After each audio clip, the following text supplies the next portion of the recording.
AP వాళ్ళకి BDS web options ఎప్పుడు start అవుతాయి అనే విషయం చెప్తాను ఈ వీడియోలో. ప్లీజ్ ఈ వీడియోని లైక్ చేయండి. Hi friends, welcome back to NEET and CET counselling. ఏపీలో బీడీఎస్ వెబ్ ఆప్షన్స్ అయితే మ్యాక్సిమం నేను ఆల్రెడీ చెప్పాను, ఎంబీబీఎస్ సెకండ్ ఫేజ్ అయిపోయిన తర్వాత స్టార్ట్ అవుతాయి. అంటే సెకండ్ ఫేజ్ వాళ్ళు రిపోర్ట్ చేసిన తర్వాత, ఓకేనా? ఎందుకనేది కూడా చెప్తాను చూడండి రీజను.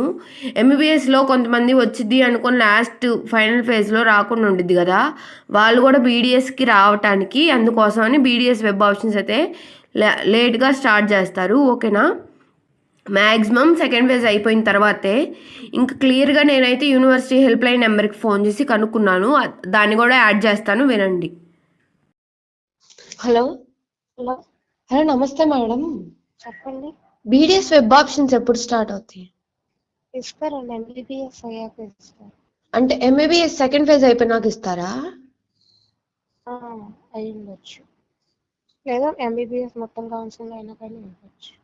అవునా? ఎవరినన్నా అడిగితే ఇంకా క్లారిటీగా విన్నారు కదా. సెకండ్ ఫేజ్ అయిపోయిన తర్వాత అయినా, లేదా ఎంబీబీఎస్ కౌన్సిలింగ్ మొత్తం థర్డ్ ఫేజ్ కూడా అయిపోయిన తర్వాత ఇవ్వచ్చు అని అయితే చెప్తున్నారు వాళ్ళు. మ్యాక్సిమం బీడీఎస్ అయితే సెకండ్ ఫేజ్ అయిపోయిన తర్వాత వాళ్ళు రిపోర్ట్ చేసిన తర్వాతే ఇస్తారు, మీరు కంగారు పడద్దు. ఇంకేమైనా డౌట్స్ ఉంటే కమెంట్ చేయండి. ప్లీజ్ ఈ వీడియోని లైక్ చేయండి, మీ ఫ్రెండ్స్ ఎవరైనా ఉంటే వాళ్ళకి షేర్ చేయండి. ఇదే వీడియో మీకు కావాలి అంటే నేను రేపు ఇంకా క్లియర్గా వాళ్ళనే కనుక్కొని మళ్ళీ అది కూడా రికార్డ్ యాడ్ చేస్తాను, ఓకేనా? ఈ వీడియోకి లైక్ చేయండి. మినిమం 50 లైక్స్ వస్తే నేను కంపల్సరీ రేపు ఇంకా క్లారిటీగా చేస్తాను. Thanks for watching. బాయ్. ఈ ఛానల్ అయితే సబ్స్క్రైబ్ చేసుకోండి.